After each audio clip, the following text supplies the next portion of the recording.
Welcome to We Are Libertarians. I'm your host, Chris Spangle. We bring you all of the irreverence modern politics deserves while putting people before political parties. We examine current events from a libertarian perspective with the goal of leaving you better informed. Please be sure to rate and review us on iTunes, like us on Facebook, and subscribe on Patreon at wearelibertarians.com. In exchange for supporting our program, we give you all kinds of bonus content and free stuff. This show is crowdsourced, so you can send us news with the hashtag WALNews or in our Facebook group and Discord channel. We're always taking your questions and comments via email at editor@wearelibertarians.com. Please be warned that this show is raw, unedited, and authentic, so the language is sometimes offensive.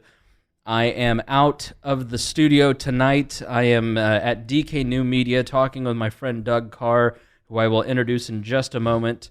He leaned into the microphone. Say hello, Doug. Hello, Doug. Hi, Doug. I have a work holiday party this Thursday night, so we're recording ahead, so you're going to hear me talk to Doug about Facebook and Twitter and those platforms and where they're headed for independent content creators. And after that, you will hear Cara Schulz. She is the candidate recruiter for the National Libertarian Party, and she joined me for about 40 minutes to talk about the challenges and she's actually a twice elected libertarian candidate in her city council. And so she's run for office and she's recruiting 2,000 candidates for the National Libertarian Party. So after we get done talking about social media, then please tune into that. And if you don't want to hear us opine about that, then you can forward ahead. But I don't think you should, because I've got my good friend Doug Cara, who you heard a couple weeks ago as we talked about, you heard he was in the Navy. I'm sure, even though we are recording this directly after that podcast, time shifting, I've heard many comments about your comments, Doug, because you're no, you're fine. Am I making waves? But that's what we want. That's what comments. I like doing. Yes, yeah. We want people commenting. So I mentioned something a couple weeks ago on the show. I've got this theory, and Doug is one of the top digital marketers in the entire country, somebody that I've looked up to and respected for a long time here in the city of Indianapolis, somebody that's been a mentor to me in various ways in 2017. You've given me the confidence to really push ahead with We Are Libertarians and really put myself out there as a podcaster, businessman, which I thank you so much for. That's the ultimate compliment. I can't tell you how much that means. Thank you. When we met in April, and I had talked to a friend, a former host on the show, Lynn Swayze, and she said, you could be making good money doing what you do because you're really good at it. And I believed her, but it's like your friend, so you don't know that. But then when you meet somebody that you've followed for a long time, that is well respected in the industry, and said, no, you're really good at this and you know what you're talking about. And if you were to ever lose your job, you could immediately start making a lot of money doing this thing. And I went, or enough at least. Enough, right? Yeah. Well, I live simply. Okay, it's just me and the two cats. So I've seen them. Yeah, on Facebook. They're very cute. Look at this look at my phone. Look how cute Muffins is. So it's you've been an encouragement, an encourager for me to really kind of push forward and put myself out there as an expert on podcasting, because I've done it for almost 10 years now. Yeah.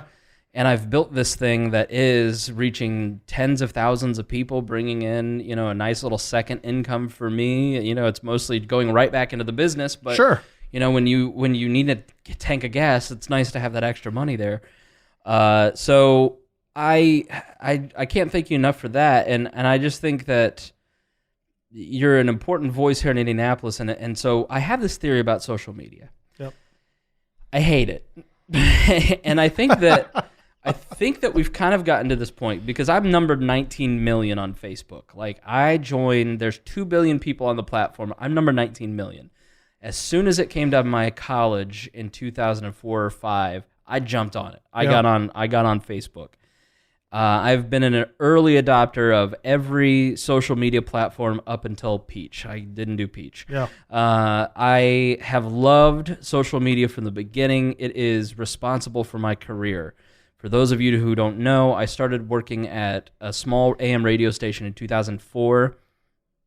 I learned to market that station with zero budget on social media and helped turn Abdul into Abdul here in town because I was doing social media marketing. I then went on to the Libertarian Party and took hundreds of candidates and organizations and used that to help build the political party, into a well-respected third party here in Indiana. I mean, they already were, but I helped. Then I went on to that skill of using social media and interacting with people and building an audience was the encouragement to start We Are Libertarians in 2012, March of 2012, and to say, I no longer need to be hired by a radio station to be a political commentator and radio broadcaster. I can start my own thing, and I can build an audience around that. And I've now built an audience of tens of thousands of people.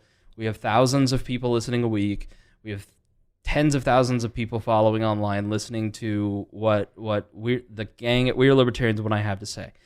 So, and now my day job is marketing a nationally syndicated radio show to people online on social media. And I've seen over the course of that, the last 5 years especially, if we wanted to get traffic to the website, you had to use social media. And referral traffic is still mostly Facebook. Yeah. Facebook is incredibly powerful for people, and it became really powerful the last 5 years.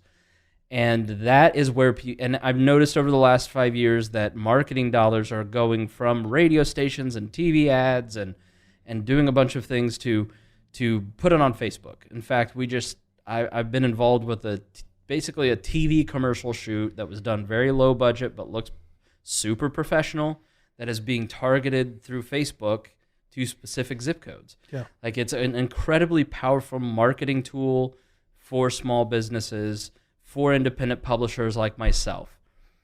But I'm concerned because in that time, Facebook specifically, Twitter's garbage. Like, I don't know if you agree, but I think Twitter's a garbage platform that I don't think anybody really uses. Influencers do really well on it, but everybody else, it's garbage. It's like a news feed. Facebook is where I see most people having interactions, and to a lesser extent, Instagram and Snapchat. Yeah, I mean, I still love Twitter, but your point is well taken. I mean, Twitter is basically a newsfeed. Right. It's the public bulletin board, and I like it. I use it for discovery. But if I'm going to have a conversation with someone, it's typically on Facebook. So, I over the last year have Trump fatigue, and I think a lot of other people do too. And I think there's going to be a convergence of events that change these platforms because there's no longer the Wild West. We've now settled on Facebook, Google, Apple, and Amazon being the big four as major tech companies that are really going to do, some may rise or fall, but for right now, those are the big four. It's not like it was 10 years ago where you had a MySpace fallout and a Facebook rise and a Friendster and all these other companies. And so everybody's putting their eggs into these baskets, into the Facebook basket, especially for people's attention.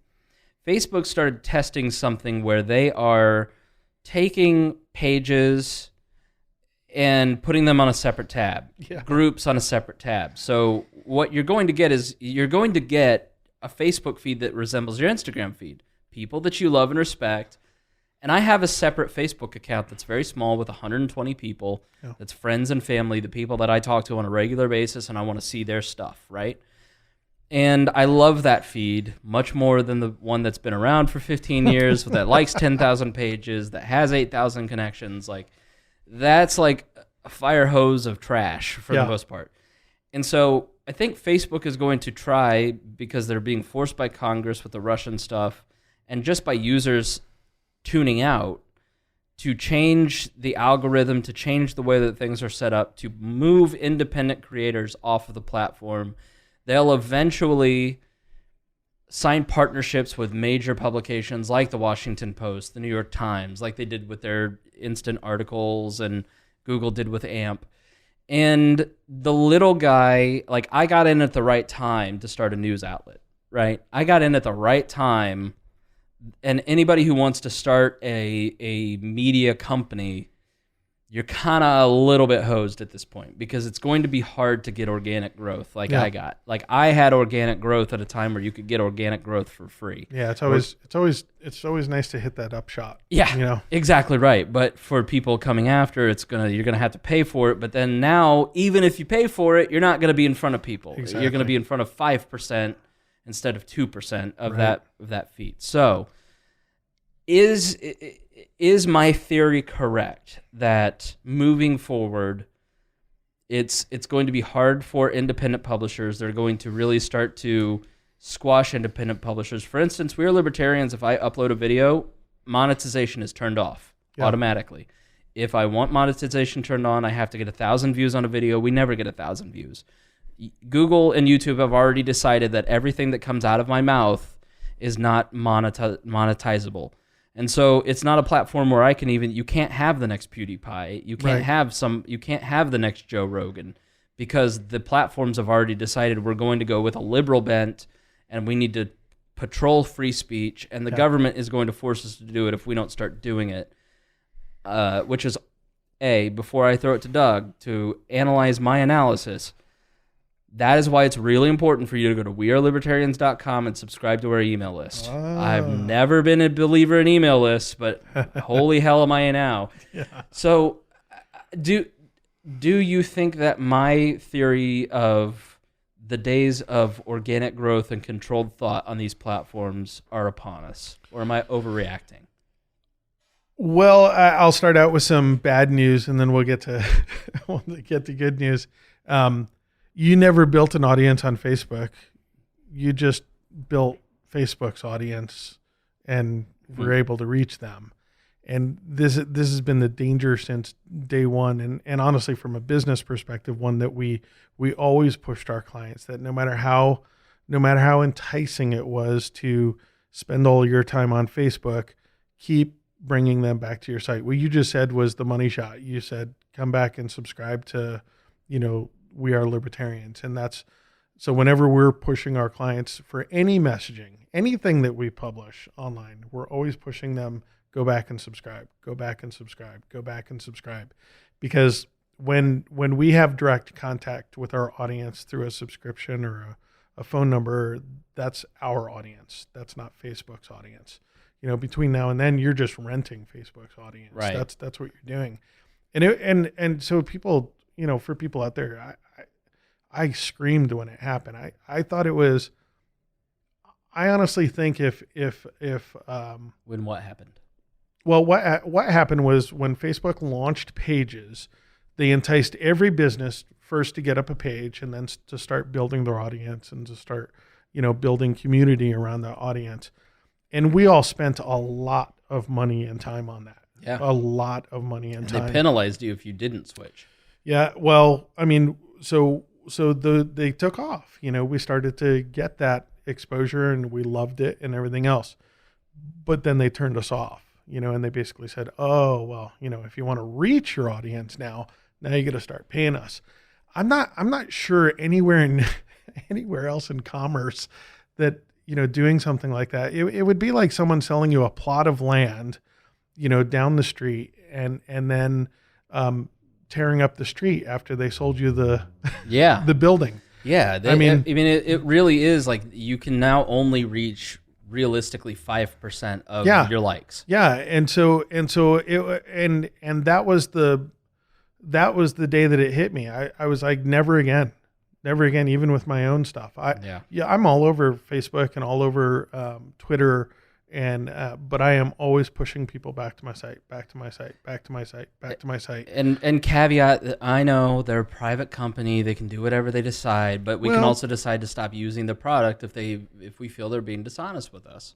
Yeah, and there's a great libertarian argument here. In fact, my son and I were talking about it the other night, and that you have free speech, but if AT&T shut off your phone lines, do you have free speech? Mm-hmm. Right? I mean, there's a real weird question here, that if Facebook is the 99% medium, from a social media standpoint, and then Facebook cuts off your voice,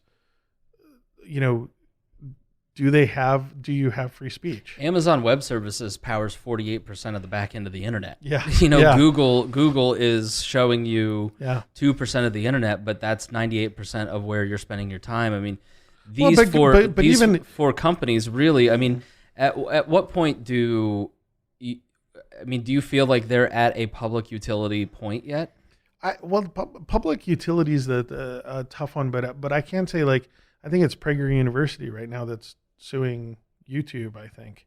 Oh, they may be. Yeah. Well, basically what happened was a bunch of Prager University YouTube videos got marked as far as being, inciting or something like that. And so they weren't allowed to have ad money anymore.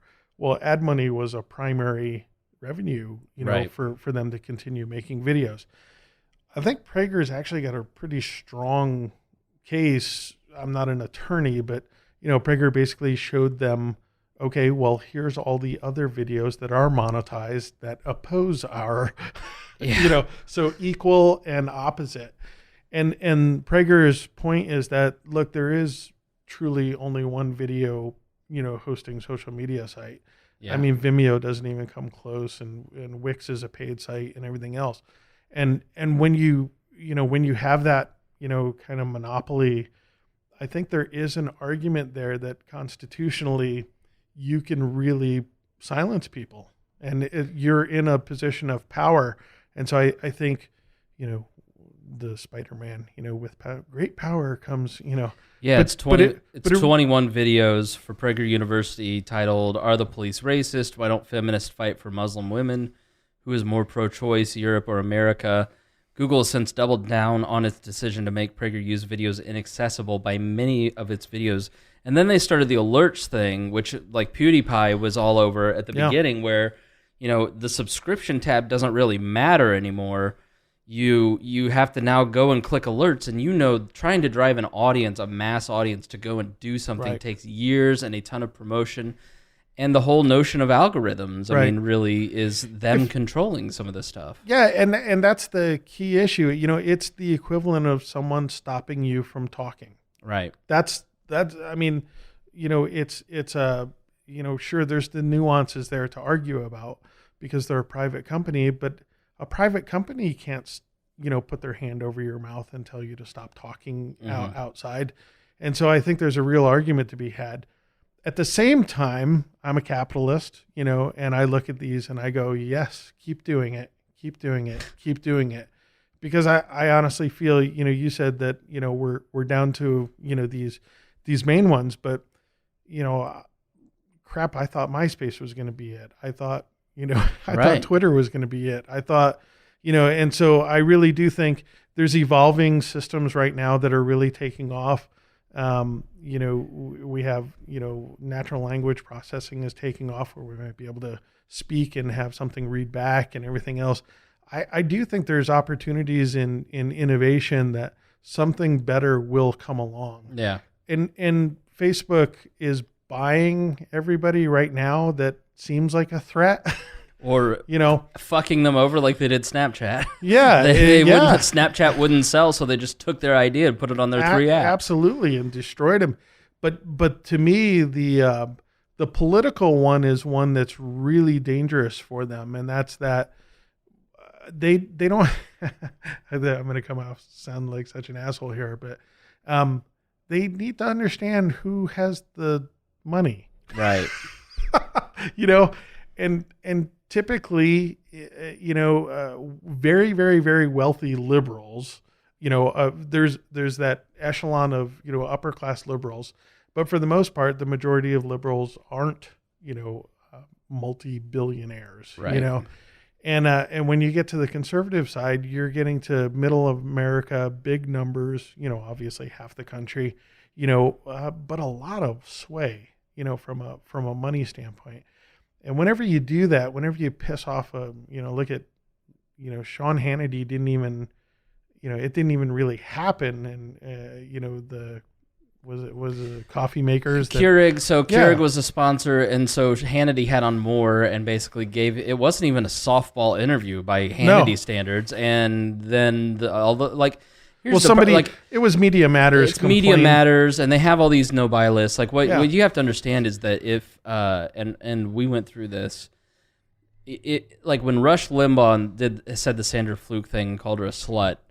Anybody associated with Premier Radio, got on a no-buy list, and there are entire sites dedicated to letting everyone know at these ad agencies in Chicago, New York, and LA, surprise, liberal havens, and San Francisco.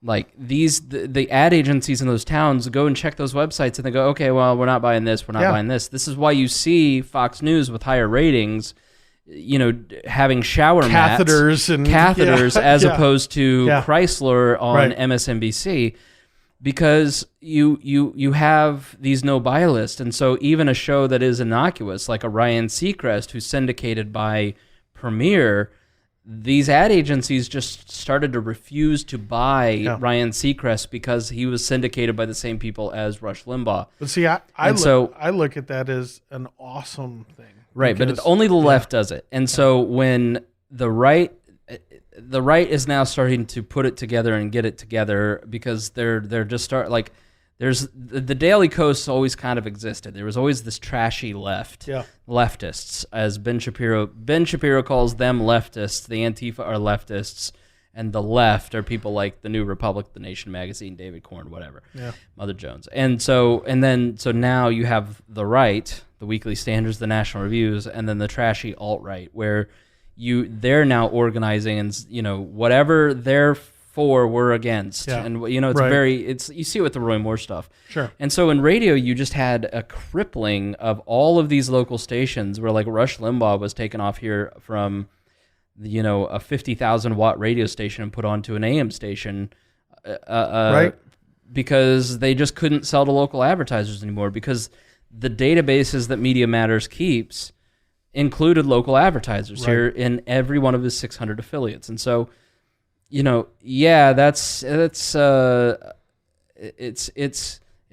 partly capitalism, but it sucks. It's silencing free speech, and I hate to see the right start to get into that game. I do too. And it's like this. And it's like when Hannity gives an interview to Roy Moore, just because he gave an interview to Roy Moore, like, it's in the public's interest for us to hear what Roy Moore has to say. Yeah. Like, it's in the public's interest for there to be balance to what he has to say. And so for Keurig and all these other sponsors to pull their ads, and when they did, the right started, hitting Keurig machines with golf balls, and and then it gets conflated into the internet, and even I did it because it was a funny tweet, like, where 1776 white men pour tea into the harbor for freedom. 2017 white men smash coffee makers for child molesters. Like, it was a funny tweet, but it is a very the internet simplifies everything down so much. Well, we talked on the last one that the word that keeps coming back to me, and I wrote about it about a week ago on Martech on my site, was stampede. You know, and that's that we have these stampedes of running, screaming people that they don't look at context, they don't investigate, they don't take a deeper dive, but they just join the herd and keep stampeding, and the herd gets huge, and then people are trampled under it.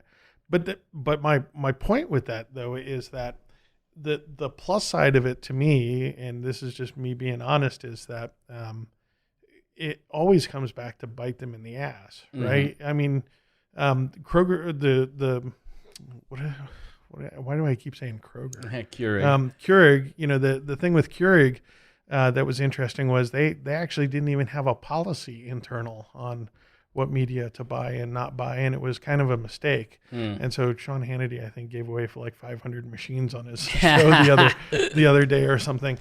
But again, Keurig immediately noticed, holy shit, we are in trouble.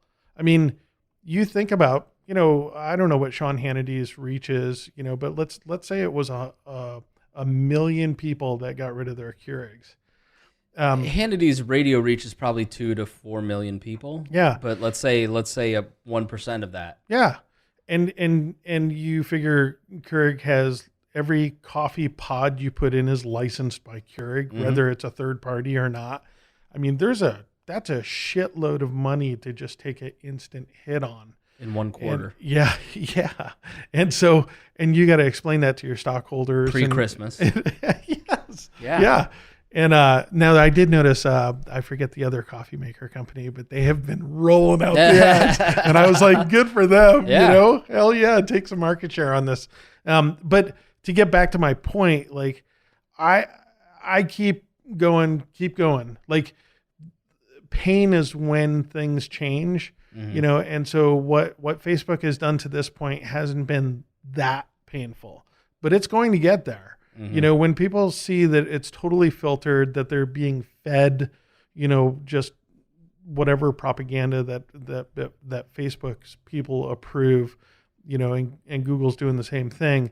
That's when competitors have a unique opportunity to snag some market share if they're intelligent. Like, you know, I'm not a Microsoft guy, I'm a Mac guy, but I would love to see Bing just all of a sudden, if something really bad happened with Google and Bing caught 20% of market share, it would be fantastic because it would cause an avalanche of other things to happen. You know, ad rates would drop, and you know, and all of a sudden, you know, your ability to reach more people with less money would increase, which would increase your marketing results, which would increase your business results, which could grow your businesses, you know, faster. And so I'm one of these guys that I can't stand this ridiculous bubble that these tech companies are in. You know, most of them are sitting in San Francisco, which has the hugest, you know, disparity of poverty and wealth, has the hugest amount of homeless people, the most ridiculous housing rates that nobody can afford. And they want us to think that they're the people that, you know, understand how the country should be run. And it's these, you know, white guilt tech leaders, you know, that live in their mansions that are starting to apply this pressure on their own people to, you know, to think a specific way. But it's starting to crumble. The guy that got fired from Google, James Daremore. I'm so glad you were the perfect co-host. Listen, what you have to understand. I called Doug, you a co-host. Did you like that? But you're like the perfect host because you know all of the facts. I need a new offensive co-host. So I literally just don't have a life. So I just read all this stuff all the time, and like I've started posting all of my reading material, watch the videos I watch, all of the show prep that I do at wearelibertarians.com. So it's become almost my own personal Tumblr. And I don't know if you're familiar with a guy named Michael Hyatt. He built this Get Noticed theme that allows me to post these mini posts in a very easy way. Nice. And so I'm able to really pump my content out there independently. Yeah. And frankly, I'm going to turn on comments there because I want to have a community there. Make people subscribe to log in. Yeah, good point. So, but going back, I read a fascinating article the other day that Google has been doing a number of forums internal with employees, and this is far from over. Like there is absolute fear internally, and the problem is that some of the engineers that are in there that are still continuing to say this is really messed up are saying that productivity is slowing down at Google. And so it's not just having a debilitating effect from a cultural standpoint, it's really having an impact on their overall productivity. I mean, the fact is that there's smart people on the left and there's smart people on the right. If you throw out half the smart people, you're losing half your smart people. Yeah, and like to recap, like James Daremore wrote this internal memo at Google basically saying like the culture of diversity sucks here. Like you're just trying to encourage, like it really got into hot water with women in tech. Yeah. And his point was that men are inherently more analytical than women, and women are more inherently caretakers, and that's why you see it's like the wage gap argument. You know, the reason there's a 70% difference in pay, or that women get 70% of what men get, is that women drop out of the workforce more often to raise kids. They're in lower paying jobs like social work or teachers. But in tech, they're paid more, right? Are they? Yes. No, I don't know that. Yeah.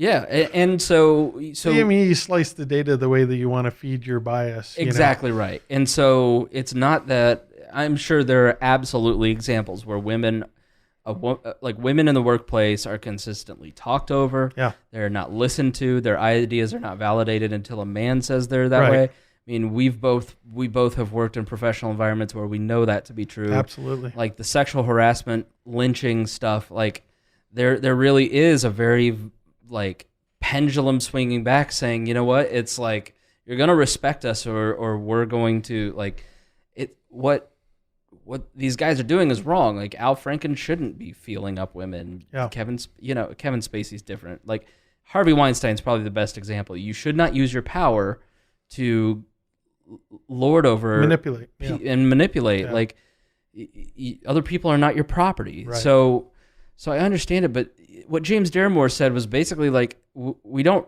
necessarily have a problem. You're trying to create solutions for a problem that may not exist in the first place. Well, I always tell people that the interesting thing on that whole argument is that differences, this is the quote that I can't remember where I read it, but it always comes back to mind, is that differences aren't deficits. Mm-hmm. And so it's a really fascinating thing that women do that are and not all women, but women that are really climbing on board, the gender, the women are treated unfairly train, is they're doing it by comparing themselves to men.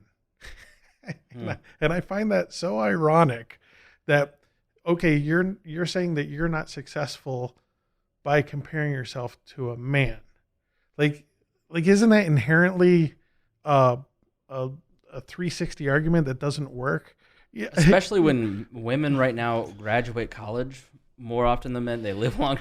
Yeah. I mean, 98% of deaths in the workplace are men. Right. I mean, that's the other part for the wage gap. Yeah. But the thing there that I think is just weird is that it's comparing apples and oranges. That you can't compare your success to a man to say that you're successful. Mm-hmm. You can be successful as a woman and just be successful. Right. It doesn't have to be compared to a man. And so differences, I love the differences aren't deficits. The fact that a woman is, over millions of years has become a better caretaker than a man on average, is not a deficit. Sure. That should be used as an advantage. And any good business person, I mean, the stats are there as well that, women-owned businesses actually profit better than men, especially on startups and stuff like that, because they don't go make these bulldog decisions and force everybody to kind of run their direction. They are more collaborative and everything. And so the fascinating thing is that, if you're a good business person, the last thing that you want is a room full of men running your company anyways. Mm-hmm. It's a terrifying. Diversity is inherently good, but not at the cost of, like, there's a great book that I just read called Manning Up by Kay Heimowitz. And she basically argues that the 90s girl power movement, where all these brands and schools and institutions and government and Title IX and all these things, as they tried to level the playing field for women, what it did is it put men into delayed adolescence. Yeah. And that's why you have so many guys who she's taken heat, and as I have taken heat, like, I don't think there's anything wrong with video games, but I do think that everything is balanced, where I've jokingly said, like, that slacker dude that just, like, hangs out and he goes to work and he's a bartender and he comes home and he plays video games and he watches football, he goes to sleep, he goes to work, football, video games, sleep. Like, that's not an existence where you're actually doing anything for the world. You're not actually adding anything to the world. Like, you're not contributing to society. Right. And there's way too many of those guys. Yeah. And I'm going out tomorrow night with a girl who said, like, that's all that's out there. And I've been ghosted 3 times. Like, this is an attractive, intelligent, 24-year-old single mom who has, like, a lot of things really going well. Like, she's a catch. Yeah. And, like, guys out there are just, like, cowards. Like, not all guys, okay, I'm not saying all, don't use your flat thinking on me. Like, but there's a certain percentage, and I think those of us, like, man, if you heard George on that podcast, like, that's a man. Like that's a guy that just goes out there and takes life by. You're talking by about the a balls. 49-year-old single guy that's just has a rock star. Well, we're messes. We're not like George is a man. We're messes. The thing is there's a side of me, and this will piss the women off. That if you wanted a great guy with a great business, that his kids are gone and left, and you just want to grow old together with him, and he'll kill for you. He's a great caretaker, awesome beard. That's Doug Carr, right? Right. But the fact is that I got a keg, not a six pack. And so I'm fat and I work a lot of hours and everything else. And so the dick at the gym that's looking at himself in the mirror, every 5 seconds. You're going to go home and cry and ask yourself, like, why is every guy an asshole? While there's guys like me, sitting out there that would and that's, I'm not feeling sorry for myself. I'm more saying, hey, if you keep going out with dickheads, maybe it's not the dickheads that are the problems. Sure. Yeah. So so where did we go with this? Anyways, I'm bringing. Are we it in back a rabbit trail? We are so far down the rabbit hole. You and I are ADD as hell, and it's not good. But no, like circling back, like Elaine Powell, Condé Nast felt that Reddit needed to be censored because they were having some problem with revenge porn, and so they brought in the CEO, Elaine Powell, and Elaine Powell, prides herself on, she's running for Congress right now. She just wrote a book. Like, she brought in a lot of quote unquote diversity, very liberal, very feminist. Yeah. And fundamentally didn't understand the audience of her platform. No. And she is as responsible as anyone for the alt-right. Yeah. Because what she did is she took a platform of dudes hanging out, talking to each other, told them, you're not welcome here. They went to 4chan, they created Pepe, and then they shit posted Donald Trump into the White House. Right. And so this false notion of we need to create diversity on these platforms because they live in their own little tech bubble, and they've kind of created their own misery because their Facebook feeds and their Twitter feeds are now algorithmed to only show them what they like. Like they have unknowingly unleashed the very thing that they hate, and it's really kind of an interesting thing to watch. If you don't want to see the monsters that are hiding in dark spots, don't shine a light at them. Yeah. Because we were talking on a previous podcast that I think people are inherently good, but every person has a measure of darkness to them, and its scale, But we don't ever want to scale when we look at someone. We don't want to say Al Franken's a 90% probably a good guy that cares about the people around him or whatever. We just want to say, no, he's either an asshole or he's, a god. Editor's note, we only know of one woman, so like in the future, if like 75 women have come out and he's the new Cosby, just know that we recorded this on the day that those allegations came out. I think the first time I saw it was on the opposite end. It was with President Obama. Uh-huh. I saw all these people just worshiping this guy, and I'm standing there going, he's a guy. Right. Like, he's a dude. He went to kind of had a pretty awesome life.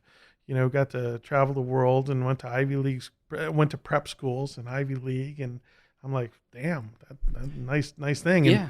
And it was the first time that I started to see, and I could wax poetic about this too, but where people started worshiping people, Mm-hmm. and at the same time started hating people. Like heaven and earth all of a sudden found its way into social media, and that there was either people that were demons and devils and they deserved to literally die. Mm-hmm. Like, you read some of the comments online and it's pretty horrifying. You get about 10 comments down and someone will be calling for a death, Yeah. And I'm glad they got shot, and I'm glad, like, holy shit, you man. realize you really do see when you look at the fire hose of humanity, like the people that were hanging out watching a hanging in 1850, or exactly. We're like there's a story of the Mongolians during the 1200s that this town wouldn't submit to them. So when they finally submitted, what they did is they dug a pit. They made these people dig a pit. They put the townspeople in it. They put planks of wood over it, and then like made it so they were incapacitated, basically. And then all the Mongolians, the hordes, walked up and sat down on the planks and had dinner as people were dying underneath them. Yeah. Like just enjoying themselves, fun, frivolity. Like that to me is a level of human depravity and lack of respect for human life that's hard for us as individuals to comprehend, but that's in every one of us. It is, and when you get to online, like I'll give another one. That I think it was either Facebook or somebody was saying that the government had to get involved because of the amount of terrorist communication online.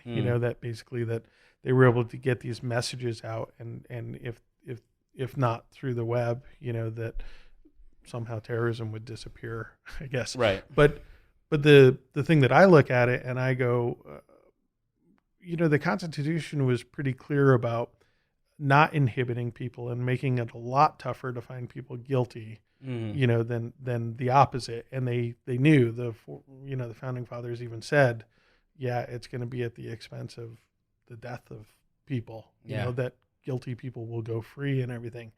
And I always look at those things and I just go, when you manipulate them, you're touching an experiment and not getting a true result. Like if you're hiding all of the terrorist activity, how do you find the terrorists and how do you track them down? If you hide all the racists from online, how do you know when people are racist? Well, it's like when we put white, when we talk about white culture on We Are Libertarian, they just see libertarian white. They don't listen to the content. Right. They just lump us in with Richard Spencer because we just must be Richard Spencer if we're libertarian, moderately right. Like, there's nobody at YouTube that's actually listening to anything that we're saying. Right. There's no, again, we talked about context and intent. Those things are lost. And so I'm a big fan of leaving things alone, and letting them self-destruct. And so to go back to all the way, back to the beginning to take a Facebook, every time Facebook does this, I kind of cheer a little bit inside. And it's that, that keep going, guys. They're trying to push it and they're going to push it as far as they possibly can. But the problem is that a lot of times you just can't come back from that. You can't, you once you go over the edge and the audience leaves and the money leaves, trying to get it back is impossible nowadays. That's the lesson of the stampede is once Facebook gets on everybody's bad side, there's no coming back from that. Stop wasting your money on advertising. If you listen to this show and you love the show and you have a business that would appeal to libertarians, stop wasting your money on Facebook ads. Spend it with me. I say that self-servingly, but like you're going to get a direct partner with an engaged audience, and you're not going to get censored. Well, there's a real, and that's, within the industry, that's influencer marketing, right? Yeah. And influencer marketing is advocacy and influencer marketing get better results than any other type of advertising. It's just that they're difficult, right? Right. That's Facebook ads is just easy. I get to select, put in a budget and go. Right. Well, to go find every Chris Spangle that, to get to 5 million people, that's tough, Absolutely. and then writing checks to each one of them. But the problem that people are missing is that the return on investment is much greater because you're going to care whether they're getting results or not because your livelihood depends on it. Yeah. Facebook doesn't care whether you got results or didn't get. In fact, there's this great thing. People should look it up, honestly. If you're doing Facebook ads and you go to the demographic selections and there's a thing called, I forget, it's called audience edition or audience extension, or I don't think I'm wording it right, but it's audience something. And it's clicked automatically. Now this isn't a hidden, you literally have to enter, the demographic, and behavioral data to find this checkbox, but it's hidden. And so once you uncover all the demographic and behavioral options on Facebook ads, you'll see way down at the bottom, there's like audience extension or or something like that. I can't remember the name. But anyways, what that is Facebook sells your ad to third parties when they don't have enough places to cover it. And what advertisers find over and over and over again is that when they uncheck that button, they get much higher click-through rates. Are you talking about the audience? There's Facebook. You can advertise on Facebook. You can advertise on Instagram, and then they have their advertising network, their display network. It's a third. It's basically Facebook. No, it's not a selection. It's literally Facebook has an audience. I'm going to look it up. Yeah, like boosting if you hit that boost post, for instance, that's a waste of your money. What you need to do is wait 3 days and then go back and boost it in the back end of the business manager, because what they're doing is they're just trying to get your money by having you hit boost post. Well, that's what this is. I mean, basically, it's a network of advertisers that they can sell your ads to when they don't have enough space to sell it. And the problem is that it doesn't have the targeting and the communication and the buy-in that Facebook people have. And so what advertisers find is whenever they have that box checked, they lose half their money. Well, guess what? Did Facebook care? No, they have it defaulted on. They literally have it defaulted on. I'm having a problem right now. My good friend Rupert Bonham, Rupert from Survivor. It is, Facebook Audience Network. Okay. Yeah. So it's and they advertise it. Introducing Facebook's Audience Network. Today we're announcing an expanded test of Facebook's Audience Network, a new way for advertisers to extend their campaigns beyond Facebook and into other mobile apps.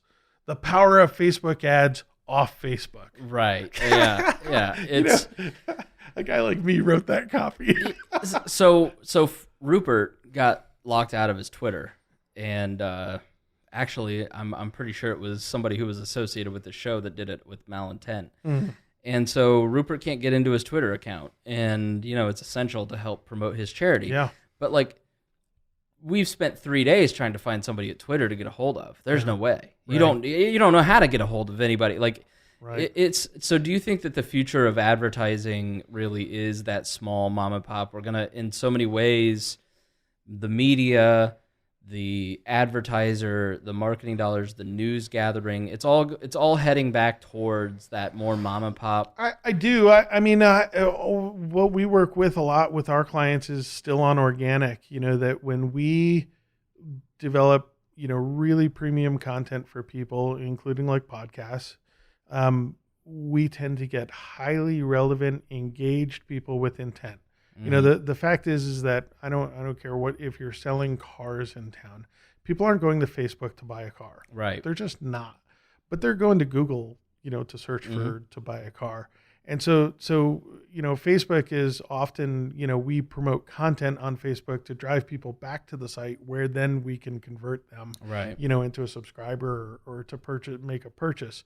But the purchase intent isn't really on Facebook most of the time. And so it's, and people are finding that. I mean, within the industry, I think the funny part, it's maybe not that funny, is, I have a lot of my friends that were social media managers a couple of years ago that are now out of a job, and a lot of companies have said, what, no, I'm going to take my social media team and I'm going to put them back into my customer experience team and work on retention and I'd much rather have this person working on customer happiness, which I know has a great return on investment, than tweeting and throwing out Facebook updates that 5% of that nobody cares. Nobody sees. If you're Tide, I couldn't imagine being like the social media person for Tide, right? Because the expectations are greater. And what do I care about Tide? What Tide says? Yeah. But Facebook is happy to take their money to say nonsense. That's where a Wendy's stands out, where you have just this one smart, snarky person, fighting with everybody in a fun way. But that's the power of premier content. That's the power, is that you have to truly be exceptional. Yeah. And so that's hard. And so people go, that doesn't work. I'm just going to buy ads. HubSpot announced at a event recently that, they didn't say they were throwing in the towel, but they said inbound is basically not going to happen unless you have unless you're buying ads or paying for, Facebook, or Right, whatever. because Facebook turned it off. Well, guess what? It's because HubSpot's content wasn't that good. As a marketer, I do not go read a 25-year-old account manager's article on HubSpot to get inspiration for my, I don't, Right.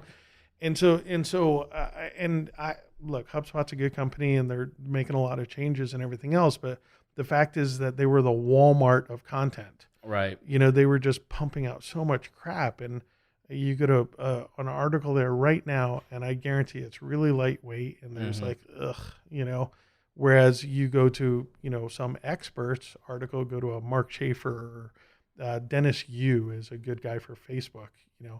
Dennis writes these really verbose, long-winded, screenshots showing every aspect of the testing that he's done and everything else. And guess what? Dennis Yu does pretty good selling workshops. Why you?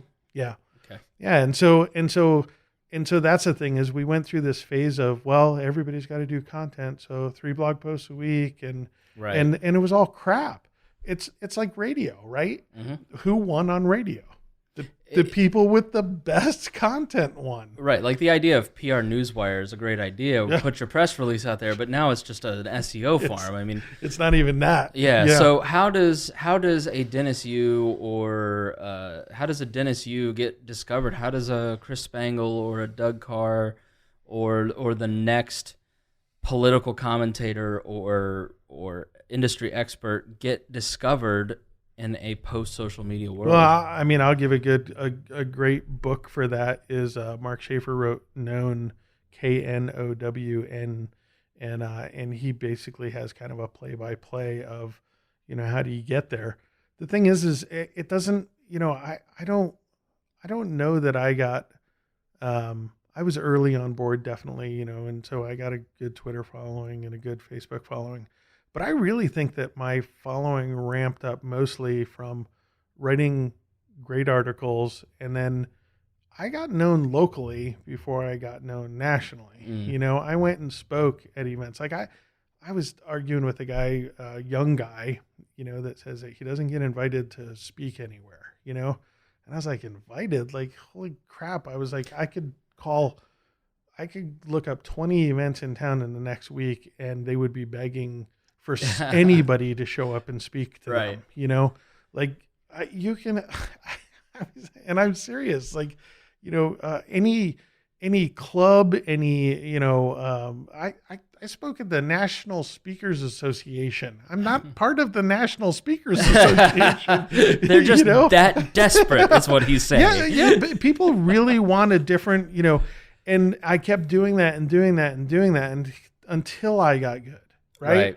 I mean, I was not good. I was a terrible public speaker when I first started, and I just kept doing it and doing it and doing it.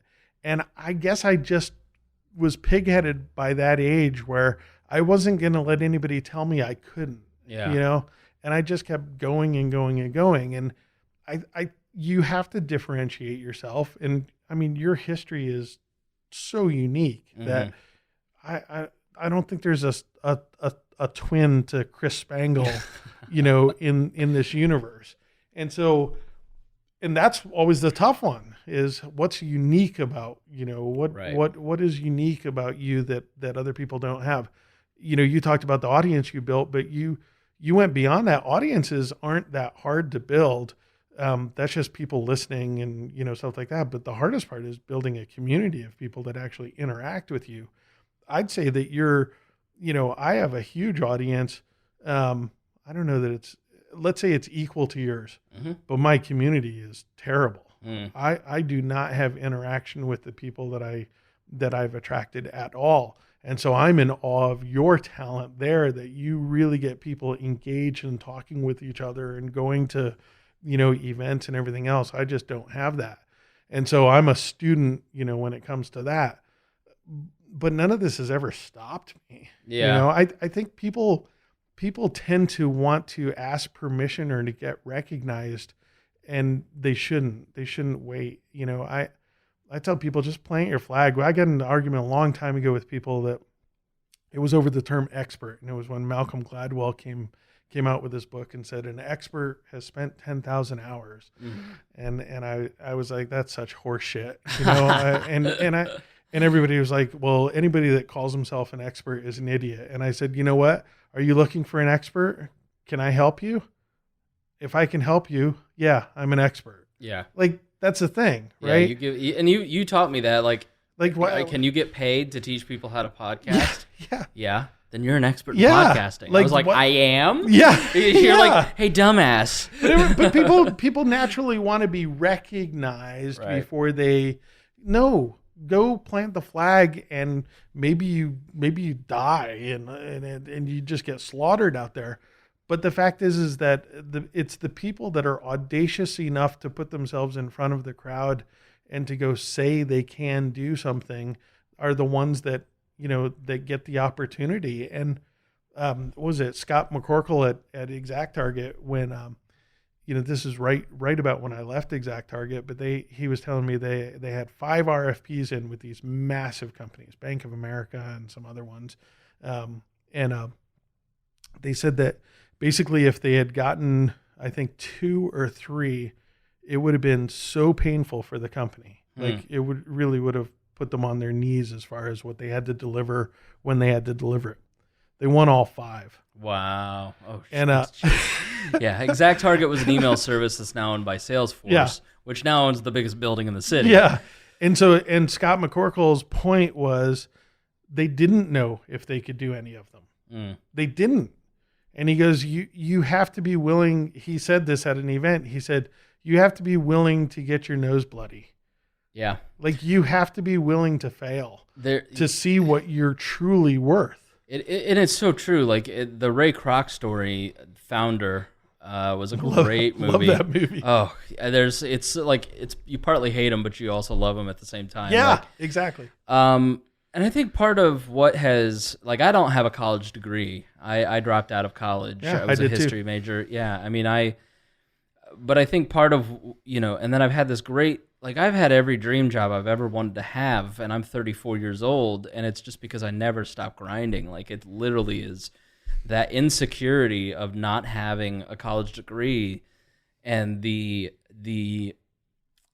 it's not like I know I know that I'm being annoying, and I know social norms, and I know when I'm walking past, I'm like, you shouldn't add every person you've ever met onto your Facebook account, but I did. Yeah. And so then I ended up with 5,000 friends. You know, I just, like, building a community. It was like, you know what would be a good idea is, how about I set up a Facebook group and start inviting all my libertarian friends into it, get a bunch of people in there. I know I'm annoying my friends, but, like, you have to do things along the way that you know are going to be somewhat annoying, or maybe I don't even know that we knew they were annoying. You know, I always tell Right. people that given Facebook's age and everything, and Twitter and we're still in the wild west of Sure. what social, you know, is going to do to us mentally and behaviorally and everything else online.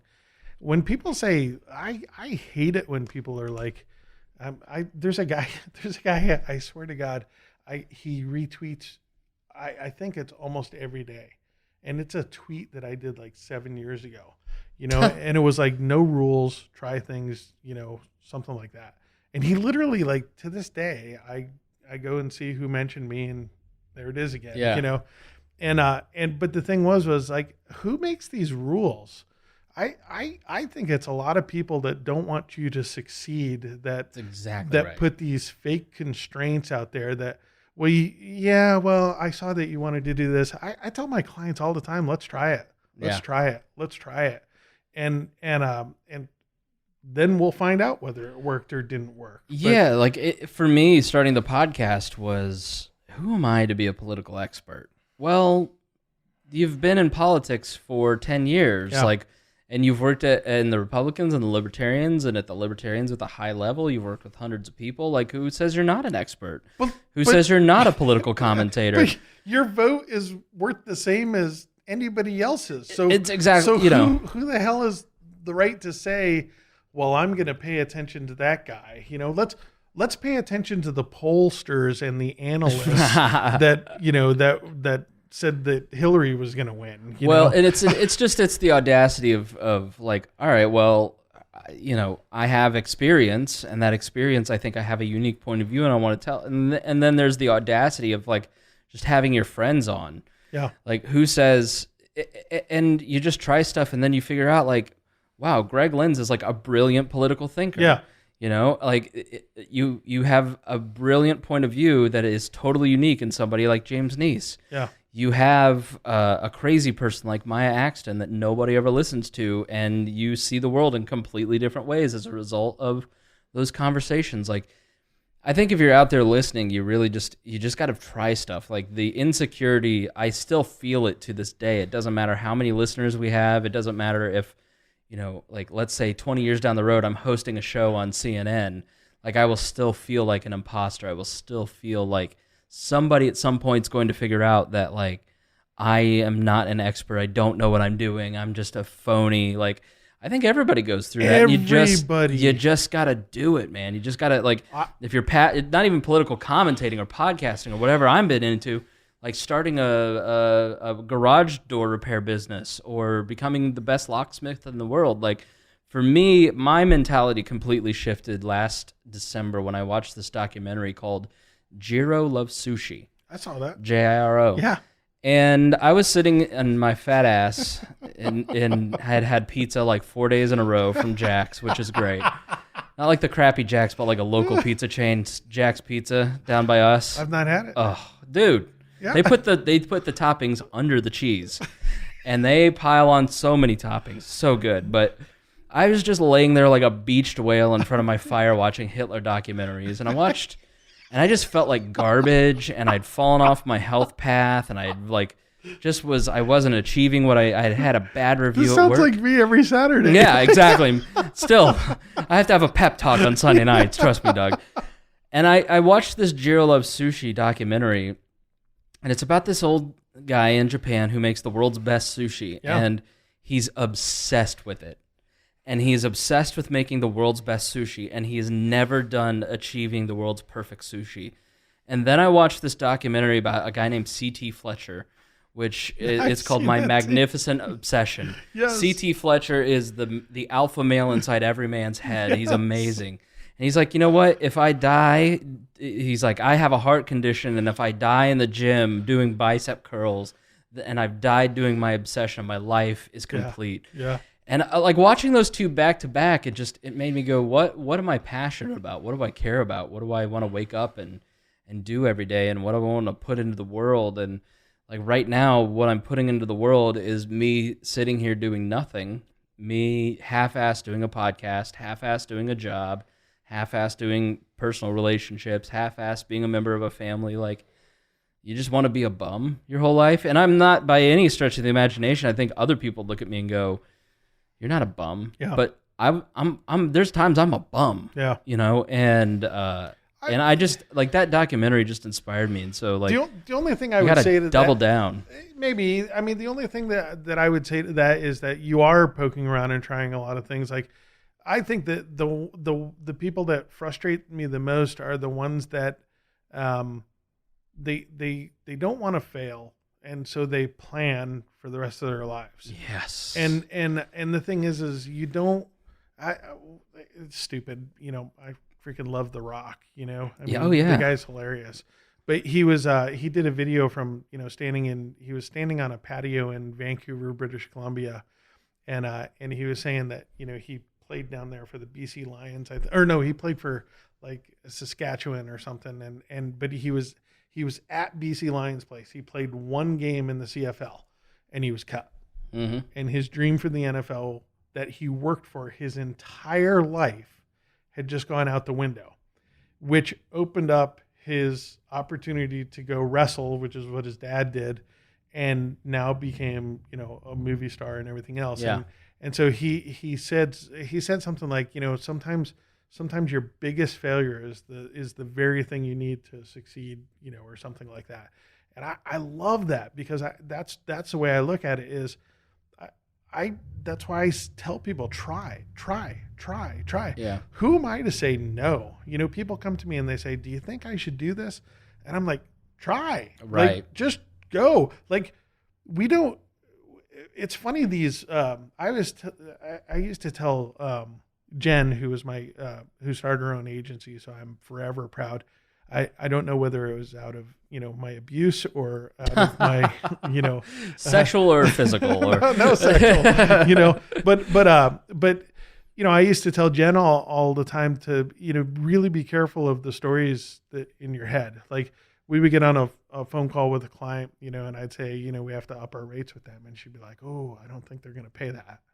And I'd say, why did you say that? Like what precipitated that message to flash through your head, and most of the time, and I'm not picking on her, it's us. Like most of the time we paint these pictures in our head that are totally false. They're literally a vision that will never happen. Like the fact is let's say you did quit it all. Tomorrow you start and you crash and burn. Are you going to be on a park bench in a month? No, you're going to move on to the next thing. But for some reason, our brains tell us you're going to be on a fucking park bench, you loser. Right. Yeah, no. And I think, and other people don't see all the stuff that goes on in our head. So like they're mystified. I'm mystified sometimes when I meet talented people and they're just like, nobody'd ever take me seriously. I'd never do, I'm like, you don't see yourself the way that I see you. Well, but and you have to like double down and go, oh, maybe I'm doing the same thing. Let's take a loop all the way back to social media. That I think for one thing that I have done well in the past 10 years is I've really shared my pain with other people. Like I don't think there's a lot of people that follow me online that haven't seen me go through some really big ups and downs, both weight loss, weight gain, my dad passing away, my business in 2012. Being on We Are Libertarians. No, that was awesome. And the thing is it was another one where people were like, oh, you're a marketer. Like you should always have the, picture of a great steak and a 5-star, right, hotel room and where you're traveling to next. And everything. I'm just like, ugh. Like I want other people to know this has been a struggle and but it's been worth it. I saw, I was just reading a book yesterday or something, but it was basically that entrepreneurs over employees. It was entrepreneurs almost always make less money than employees and are always happier. So like, that's a pretty fascinating thing. Yeah. And I tell people when I look back, I had probably, DK's been around for coming up on 11 years now. I had like 2 years that I got paid more than what I got paid, like when I was running at Compendium, the rest of them were way lower, right. But I'm happy. And there are some ups and downs with businesses that, you got the tax bullshit and everything else, but sometimes you do have $25,000 in the bank that, you can go out and go get something, go on vacation, go do whatever. Well, if you're an employee, maybe you got that same 25,000, but you got it spread over, 6 months. That was the difference between us, And so I just think, again, the fake stories that people put in their head and then the fake stories that social media puts in people's heads. We have people, you'll see someone's, there's a terribly sad thing, but a friend of my, my daughter's friend's sister, I don't know exactly what happened. I think it might've been overdosed. I'm not quite sure.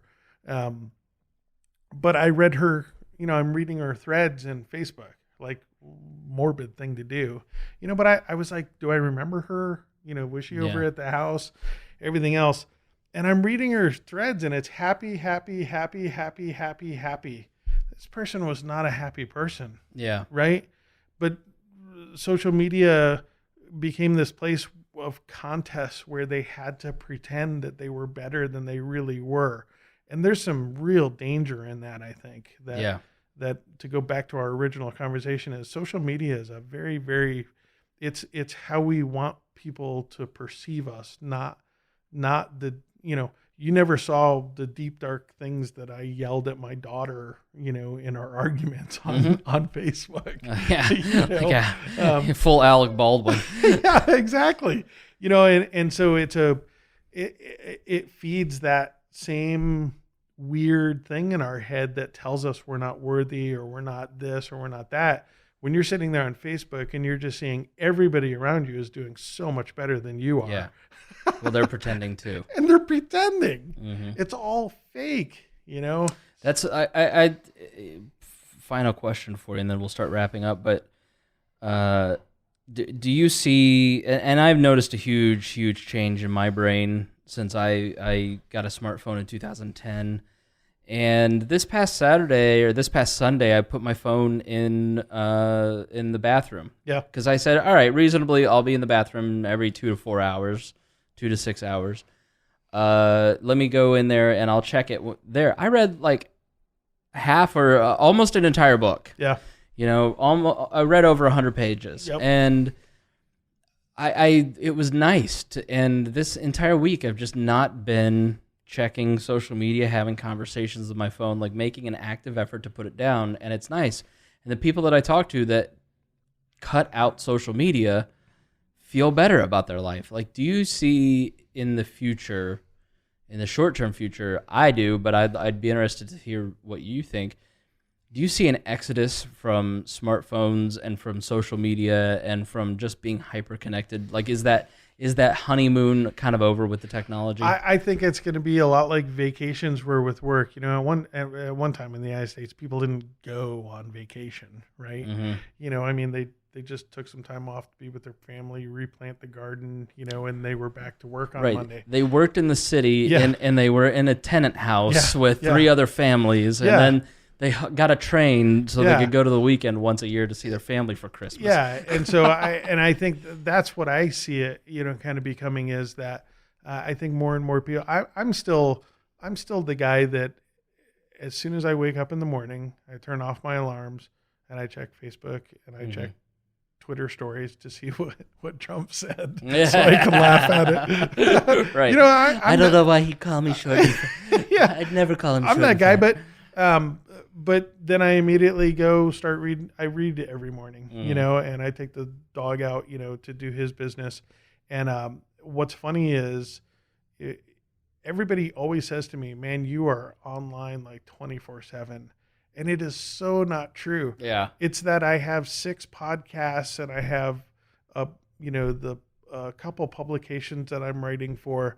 And all of those are trickling data into social media. Yeah. So it looks like I'm there all day. And your algorithm is showing Doug hours later. It happens to me all the time, too. I'm like, no, I'm really offline most of the day, but like my post is popping up. Yeah, and so usually for me, it's 5 o'clock, 6 o'clock, I go get in a Facebook fight, and piss everybody off, And then the other thing that I would really recommend people do, and I've been doing this lately too, is I was doing a hashtag called Good People for a long time.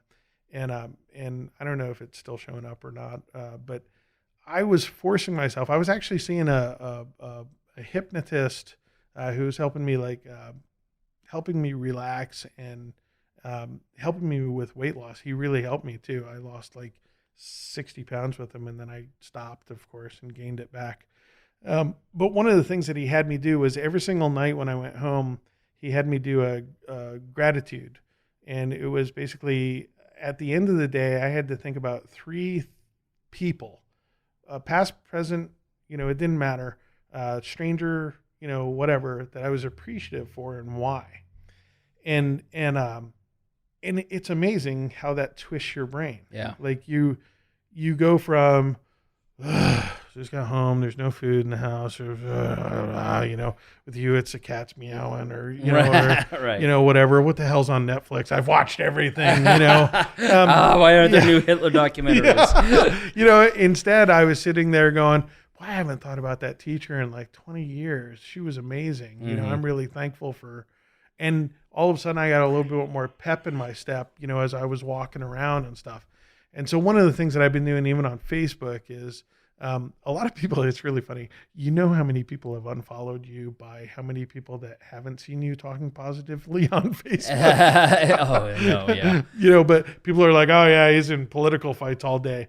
I maybe one every 3 weeks now, but the rest of the time I really do try to find some I'm going through Twitter and going through Facebook, and one of my friends will share something beautiful and I make it a point to share that. Yeah. And I really think that that's what people need to do more. It's easy to get caught up in the hate and the anger, especially if your life isn't going the direction that you thought it would or wanted it to. It's easy to start blaming other people. For me with a business, it was, I hated the, IRS and regulation and, Obamacare and this and that. Right. The reality was, if I just got my ass out there and did a couple more sales, I'd be fine. Shut up. It is. You have to take individual responsibility, and that's libertarians. The libertarian way. Yeah. I mean, libertarians have to live the libertarian lifestyle and be good examples of libertarianism by being individually responsible. And yes, the government is a problem. Yeah. But Al Franken groping a woman is not Roy Moore is not the end all be all of all your problems. If you really want to change this country's politics and be an incredible libertarian and really change the direction, go start a business and get wealthy. Yeah. And start building power to go do that, right? You're not going to get it as an employee. I think people have to be really intentional with hitting send too. I think, and I've been thinking a lot about that lately too, where every single tweet, comment, Facebook post is a choice. Yes. And I do a lot of that. It's a choice. I write it and then I don't publish it. I will go back and delete comments, and then I'll be in a fight, and then somebody will be like, "You deleted your comment?" I'm like, I haven't deleted, but I've hovered over the publish button before where I just go, no, I'm not going to share that. No, I might flare up. I have my dad's temper, and I hit publish, and then I think about it for 30 seconds. I'm like, if I were on the other end of that, I would be so mad, and that would hurt my feelings. I should undo. Like, I'm a professional communicator. I have no business being mean to people online. But I think I love when people sting me, though. When I get stung really hard online, I am just like, oh my God, that was amazing. I'm too sensitive. Really? I implode. I get mad. You must be pissed at me all the time. I get. Because I know, fundamentally, it's like Rob Kendall. Like, Rob Kendall and I go back every single day back and forth. Yes. Fundamentally, I love Rob, but Rob's also playing a character, and I love to poke at his character. Like, I know deep down Rob's a decent person, but he's catering to old people because he's got to do what he's got to do to get get a job. But, I'm much too sensitive to be online, and it's...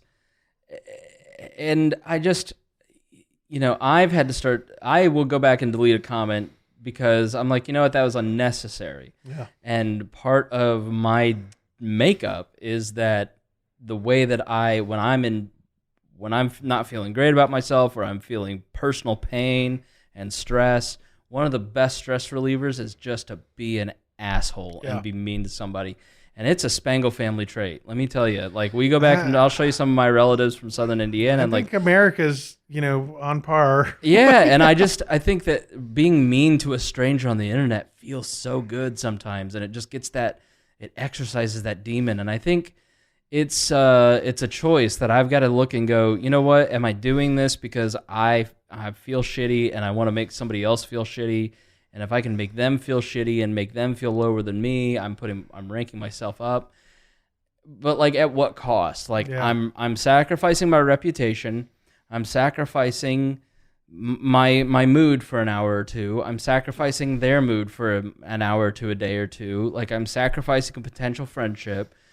What's the point of being mean to somebody? Well, and I think that's the critical question. That's why I've really, really slowed down on the politics online is am I making people think differently?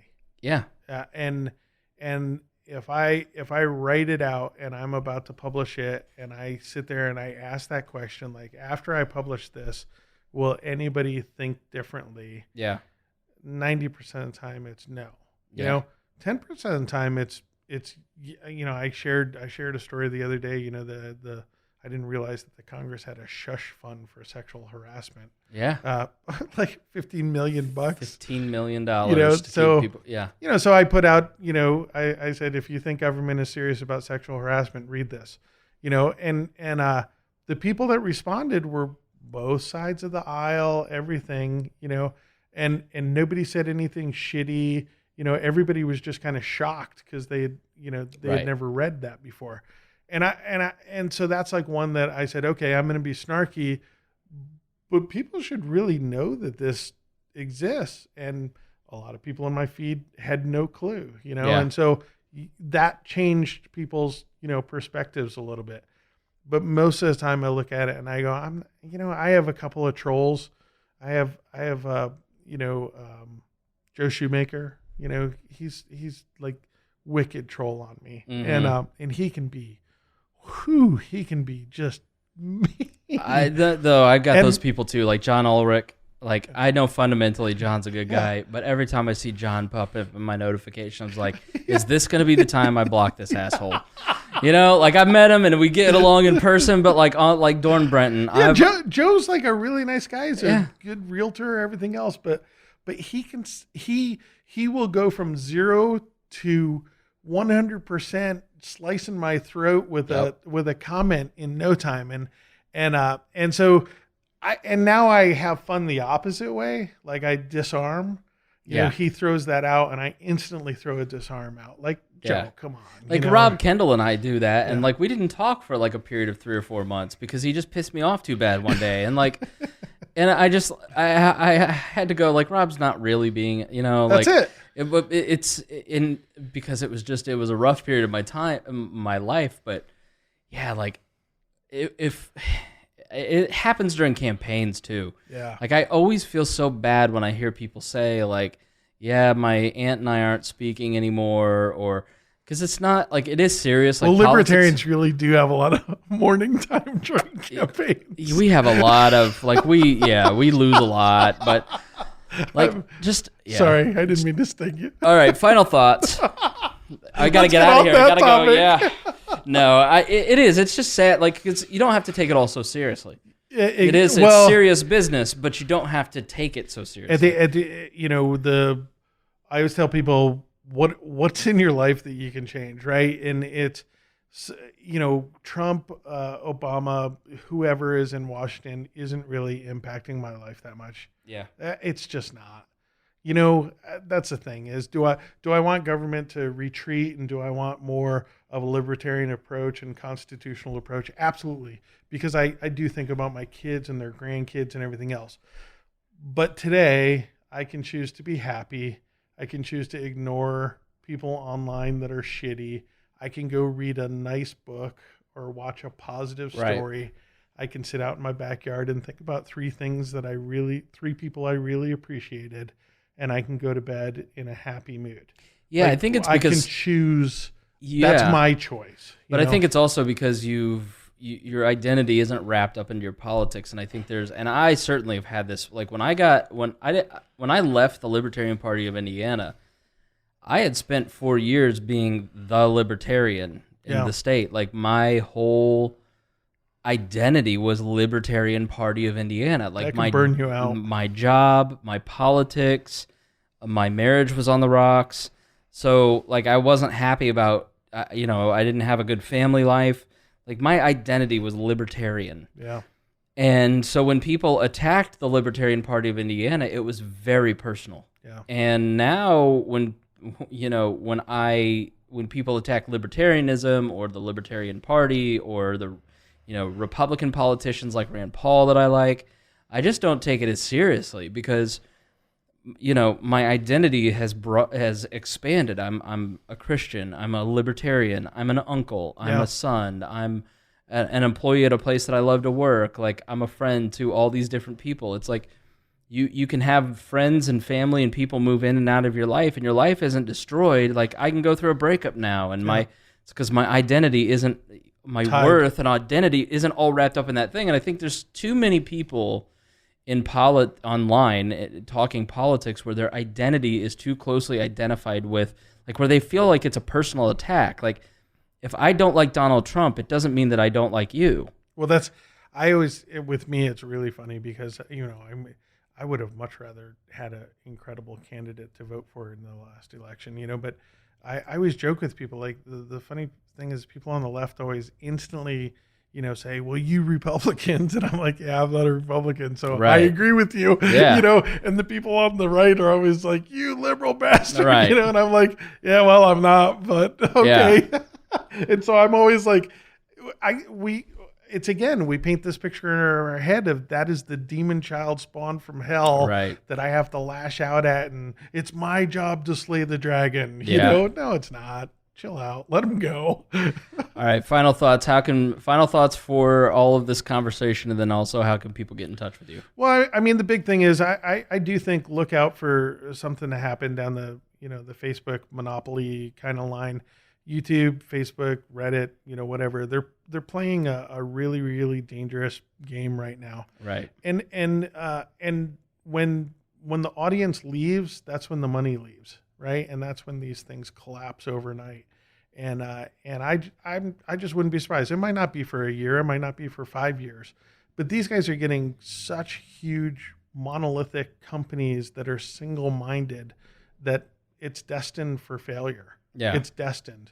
And somebody else will pop up that's more agile, that has better technology, that will have more fun with online, and just make the plunge when that happens. That's why I love adopting new, I don't care. Like, was it Gab out now and stuff is like well, like Twitch is owned by Amazon. So Amazon has the server space to handle a competitor play. It's primarily gaming, but if they were to make a consumer move, they are. It's coming. Yeah, they're going to make a huge move, and again, and go support those. Right. If you think Facebook and Google and Twitter are being assholes, look, go move over. It'll be good to have competition, because guess what? Once there's competition and they have to battle over the dollar, they'll quit messing with us. Yeah, they'll quit messing with everybody, and it'll be a free place. All right, Doug, thanks for joining me. Thanks for your time. Thank you, man. All right, cool. Cool deal.